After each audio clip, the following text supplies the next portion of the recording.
নমস্কার বন্ধুরা, welcome to Sanjay informative YouTube channel. আমি সঞ্জয়।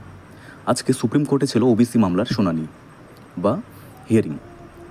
তো যেমনটা আশা করা হয়েছিল, আজকে হয়তো ফাইনাল একটা শুনানি হয়ে যাবে এবং বিচারপতি সেই রায়টা দিয়ে দেবেন, যেহেতু বহুদিন ধরে এই রায়কে কিন্তু পেছোবার চেষ্টা করা হচ্ছিল।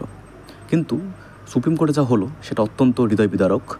সত্যি একটা অভূতপূর্ব ক্ষতি বলা যেতে পারে সেই সমস্ত চাকরি প্রার্থীদের জন্য যারা বহুদিন ধরে প্রিপারেশন করছেন এবং সমস্তটাই যেন ভেস্তে গেল। একটা অপূরণীয় ক্ষতি হয়ে গেল, যেটা কিন্তু আর কখনোই মনে হয় না পূরণ হবে। কারণ যে দিকে যাচ্ছে এই মামলার গতি, সেটা মনে হয় না একটা সুরাহা খুঁজে পাবে। আজকে যেখানে একটা কল্পনা করা হচ্ছিল বা ভাবা হচ্ছিল যে এই মামলার হয়তো আজকেই ইতি টানা হবে, সুপ্রিম কোর্টের আগের পর্যবেক্ষণ দেখে এটাই মনে হয়েছিল হয়তো আজকেই এই মামলার ইতি টানা হবে। কিন্তু যে পরিণতি হলো আজকে, এর ফলে সত্যি একটা বাজে বলা যেতে পারে এই ঘটনাকে। এখন মূল কথায় আসি, যেটা হয়েছে আজকে, রাজ্যের তরফ থেকে 3 মাসের জন্য সময় চাওয়া হয়েছে। আপনারা ঠিকই শুনছেন, 3 মাস। এই 3 মাসে ওনারা কী করবেন সেটা কারোরই জানা নয়। চেয়েছেন কেন সেই কথাটা বলি। রাজ্য চাইছেন যে নিখুঁতভাবে 2010-এর পরে যে সমস্ত ওবিসি ক্যাটেগরিতে যারা অন্তর্ভুক্ত হন, ওবিসি এ এবং ওবিসি বি, নিখুঁতভাবে তথ্য উঠিয়ে আনার জন্য সার্ভে করতে চান। আর সার্ভে করতে চেয়েই তারা বলেছেন যে 3 মাস সময় লাগবে তাদের। আর সবচেয়ে বড় কথা হলো, সুপ্রিম কোর্ট তা গ্রান্ট করে নিয়েছেন। এর থেকে হৃদয় বিদারক খবর আর কি হতে পারে।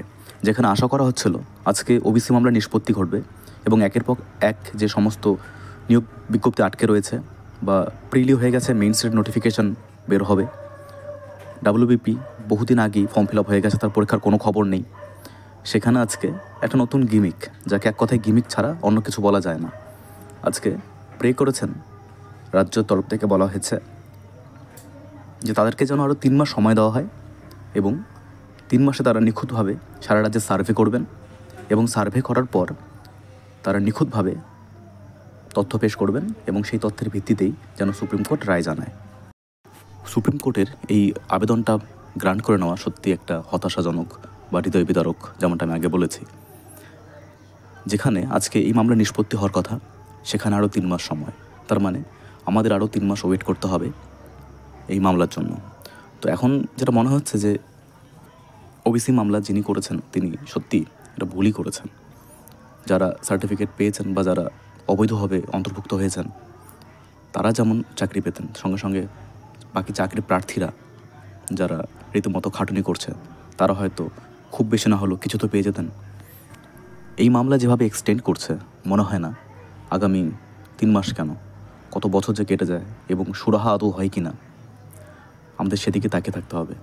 কিন্তু আমরা যেহেতু ভারতবর্ষে থাকি, তাই ভারতবর্ষের জুডিশিয়ালে আমাদের সকলেরই বিশ্বাস অবশ্যই আছে। আমরা আবেদন করব বা আমরা এটাই চাইবো যে এই মামলার যে কোনো একটা নিষ্পত্তি যেন হয়, একটা যেন ফল বের হয়, যাতে থমকে থাকা নিয়োগগুলো যেন পূর্ণতা পায়। সকলকে ধন্যবাদ, থ্যাংক ইউ। আর বিশেষ কিছু বলার নেই আজকে।